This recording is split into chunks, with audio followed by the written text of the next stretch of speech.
So ito po yung sunod, mga kababayan. Yung sunod, mga kababayan, ay patungkol po dito sa building. Ano yung building, Ken? Ito po, mga kababayan, yung sunod, yung building na proyekto noon, 2019. Itong paggawa ng bagong Senate building. Sa mga hindi po nakakaalam, mga kababayan, meron pong Senate building na kumbaga para po siyang, alam nyo yung burner ng kalan? Yung design niya parang burner ng kalan. 4 na building yan magkadikit na parang patungan ng kaldero.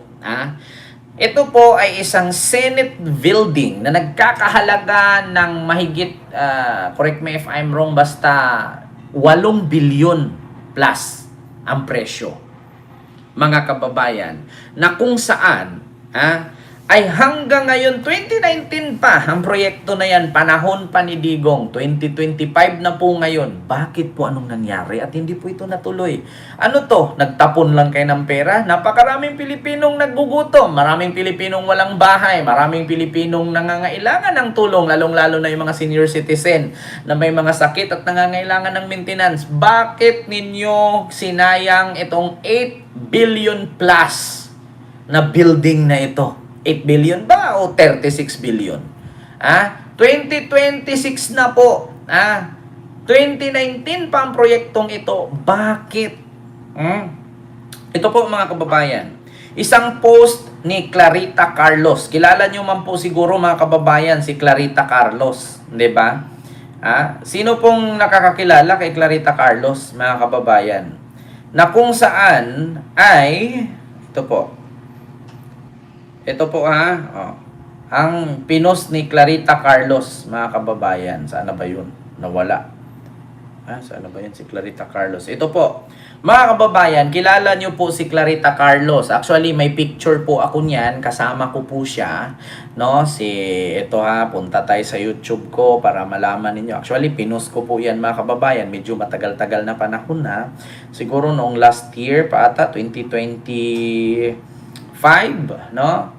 May picture po kami niya ni Madam Clarita Carlos, mga kababayan. No, na kung saan ay nadaan daw siya sa may Skyway, no? Sumakay daw siya, mga kababayan, sa isang sasakyan at napadaan daw ito sa Skyway.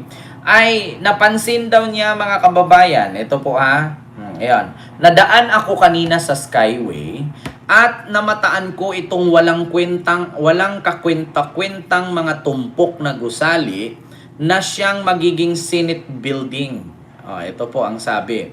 Na siyang magiging Senate building.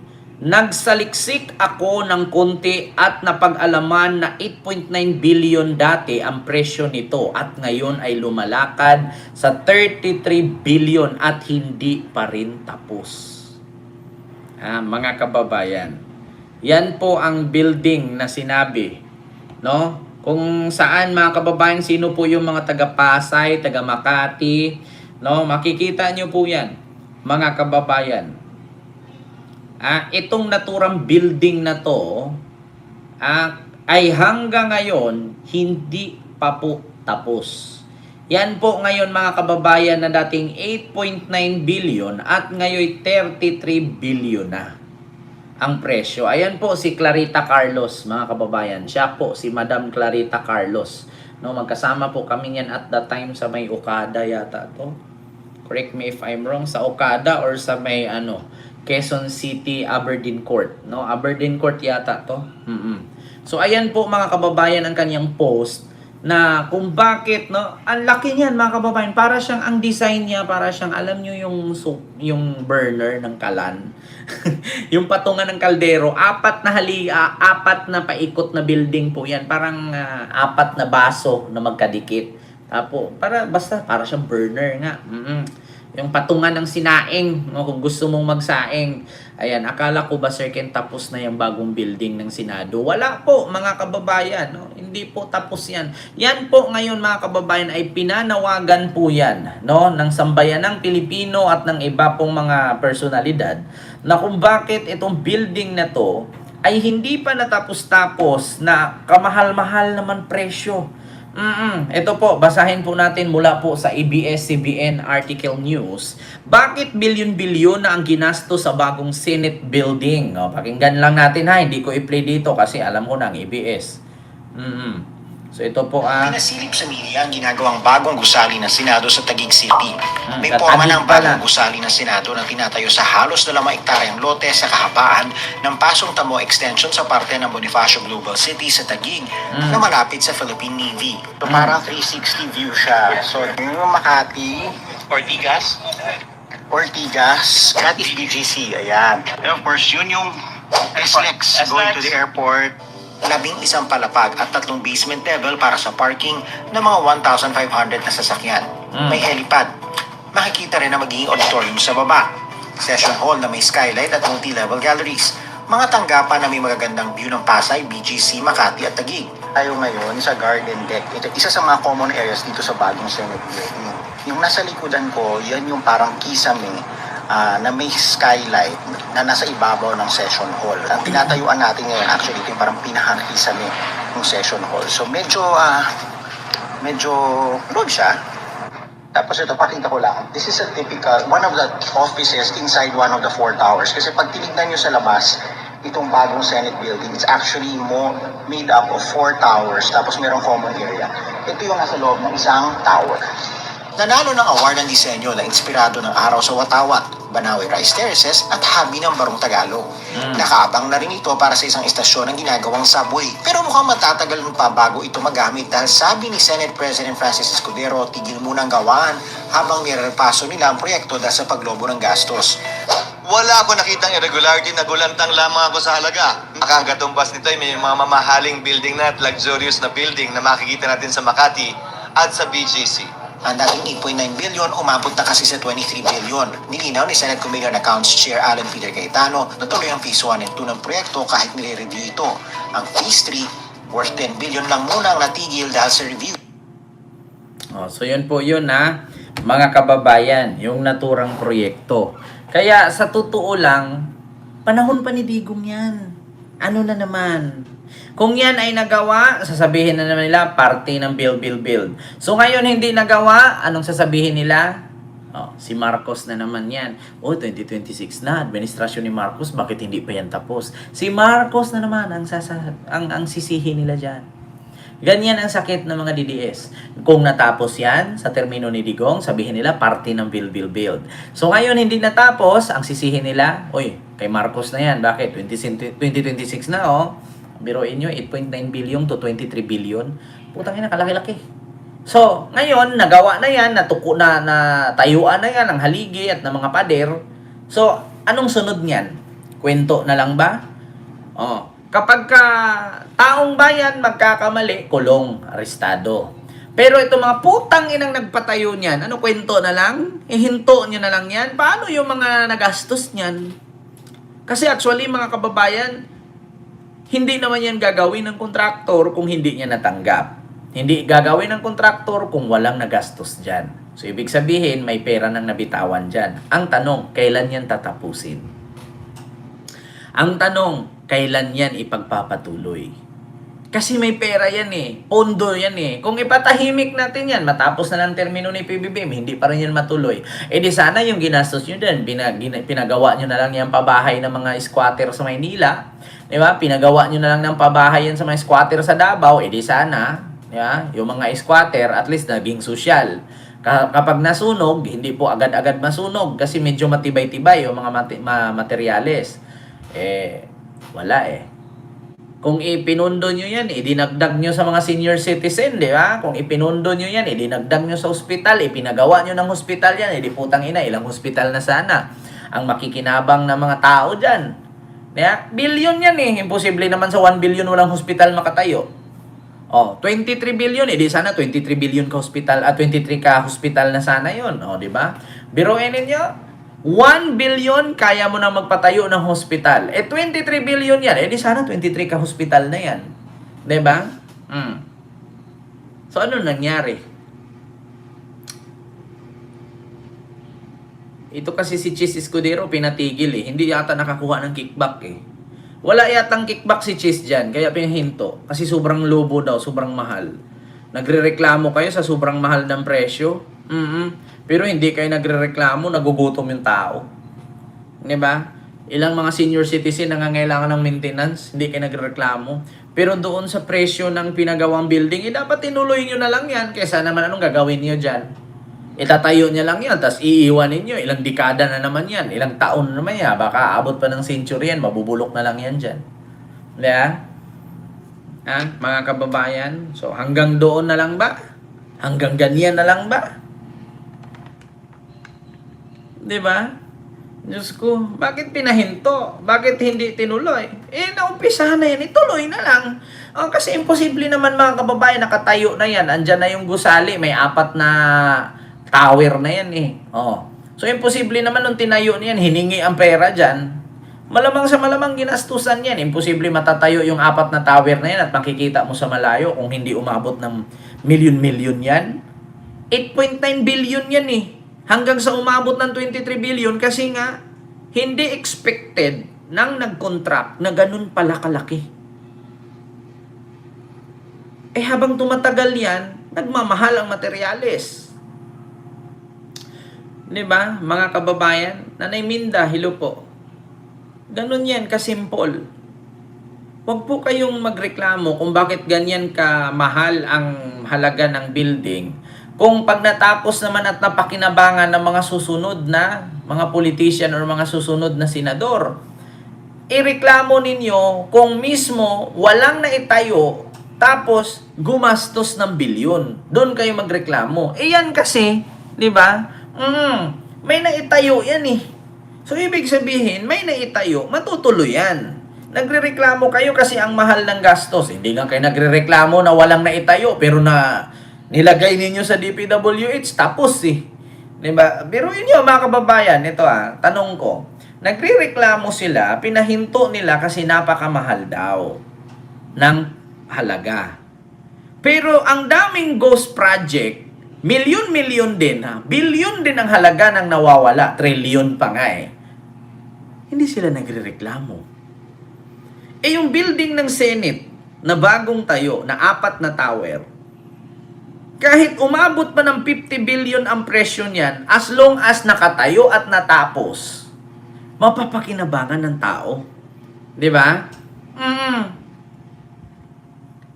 Pero, yung napakadaming ghost project, yung iba nga, pinatayo, haligi lang. Tapos yung presyo, 1 billion, 2 billion, 3 billion, hindi kayo nagrereklamo. So, nasaan po yung hustisya dun? Diba? Biruin nyo nga, yung cat eye nga lang sa kalsada, naalala ninyo yung cat eye na tinatawag nyo, yung ilaw-ilaw sa kalsada pag gabi, pag dadadaanan ng kotse umiilaw, yung nakadikit sa kalsada. Magkano yon? Ang nasa listahan, mga kababayan, ay 1,000 pesos ang isa. Pero nung pagdating sa DPWH, magkano ang isa? 7,000 na. Hindi nga kayo nagreklamo dyan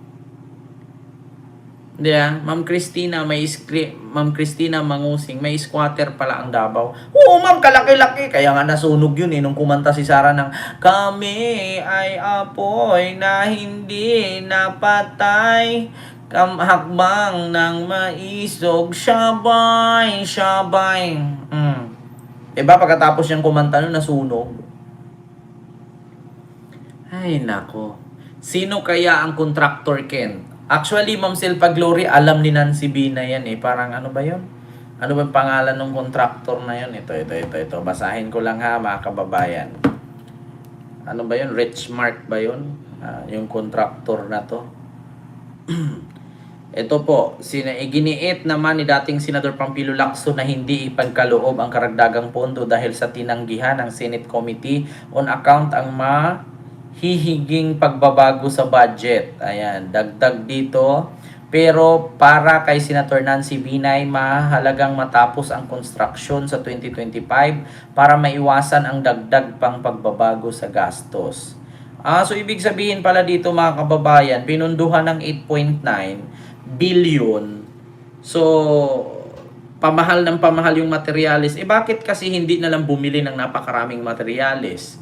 At gagawin na lang. Kaya tumubo ito ng 23 billion. So, ito po mga kababayan, wala namang nakalagay dito kung sinong kontraktor, no?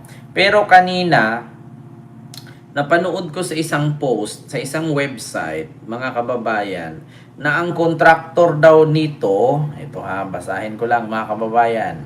O, sa Reddit, 2025 na, 2026 na, hindi pa rin tapos ang new Senate building. Oy, Ma'am Marites Mosni, salamat po ma'am sa pa-member sa ating YouTube channel. Salamat po. So, ito po, may nagtanong dito kung sino po ang kontraktor. So, basahin natin. Ayan, mauna pa City Hall ng Pasig. Pustahan tayo. So, mauna pa daw ang City Hall ng Pasig. Actually, ang City Hall ng Pasig gumagalaw na. Baka makaka-2 big project na sa Pasig, di pa rin to tapos. FYI lang ha, nasa 25 billion pesos ang total cost nitong new Senate building na to. Sino ang contractor? Ito nakalagay. Hillmarks, yung gumawa ng mamahaling parking building sa Makati City Hall. Hillmarks Construction Company pala ang gumawa nito. Ito pala yung gumawang mamahaling parking building sa Makati City Hall. Kaya pala. So, ibig sabihin, yung Hillmarks ang gumawa ng parking sa mamahaling building sa Makati City Hall. Kaya din siguro namamahalan ng gobyerno. Kasi nga kung naalala ninyo yung building ng mga Makati City Hall, ganyan din ang issue. Napaka-overpriced. Diba? Napaka-overpriced din. Kung naalala ninyo yung Makati City Hall, Makati City Hall building, overpriced din. Ang questionable nun, diba? Nagkakasuhan nga sila noon, nagkaka-issue nga yun, binalita din yun noon. So, wag na po tayo magtaka kung bakit naging overpriced din po itong building na to. Kasi yung contractor na Hillmarks, sila din pala ang contractor dito. Pinapahinto yan ni Chis Escudero, suspended construction of new Senate building due to escalating cost. Ayan. So, in short, tenga ang project. Parang naglustay lang ng ilang pera sa bayan. Tapos pag sa parang statwa lang na nakatayo pero di napakinabangan. Ito lang ata ang gusto kong masunog in case nagayahin ng ralihista natin yung ginawa sa Nepal. Di ba? Kita nyo mga kababayan, kawawa naman tayong Pilipino nito. Napakaraming mga estudyante dyan ang gustong makapagtapos sa pag-aaral, kailangan ng tuition, di sana inilaan na lang sana sa DepEd yan. Napakaraming mga senior citizen dyan na nangangailangan ng gamot dahil sa maintenance, di sana inilaan na lang sa DOH yan. Napakailami po ng mga tao na naapektuhan ng baha, lindol, sunog, di sana inilaan na lang sana yan sa DSWD. Napakarami po mga kababayan na nangangailangan po, no? Lalong-lalo na yung mga kasundaluhan natin at kapulisan nangangailangan ng mga bagong equipment kung sakaling girahin tayo ng China, di sana inilaan yan sa Armed Forces of the Philippines. Di ba? Ay nako, mga kababayan, bakit nagkakaganyan ang ating bansa? Ay nako. Ano kayang solusyon mga kababayan? Mukhang wag na yata tayong magkaroon ng eleksyon, no, para matapos itong problema ng bansa. Kasi the more na magbago tayo ng magbago ng administrasyon, magbago tayo ng magbago ng mga namumuno, wala namang pagbabagong nangyayari. Puro na lang kapalpakan ang nabibisto. Ilan na mga presidenteng dumadaan mga kababayan. Ngayon lang sa pamumuno ni President Bongbong Marcos natin nalalaman yung mga ganyan. Sir Dante Di Guzman, salamat po sa yung super sticker. Thank you so much po. Diba? So, yun nga po, diba? Ma'am Silpa Glory, si Michael Angelo Dalisay, kay Sir Bien, ayan, Malampaya Gas, in short, where is the money from? Ayan, sabi ni Sir Bien, ayan, where is that money from? Sa Malampaya. Ayan, gas onshore, galing pera niyan. Diba? Ay nako, because of the president is not ano daw? Kasi nga di kasabwat yung presidente. Hindi na sana ginawa yung Senate building. Kaya nga po, 'di ba? Mga kababayan. So, yun lang po mga kababayan, yung reaction natin sa mga oras na ito at sa gabing ito. No, hindi ko po masyadong habaan mga kababayan kasi dalawa lang po talaga yung aking nakita ngayon na issue na kung saan itong Senate building sana naman mapakinggan ito ng kinauukulan. Sana naman ipagpatuloy yan at sana imbestigahan yan. Nako, kasi pera yan eh. Yun nga kay Bongo nga na project na yung ano ba yung Malasakit Center ba yun? Ang daming hospital, billion din ang halaga. Oo, yung iba natupad, yung iba hindi. 'Di ba? So yun lang, mga kababayan.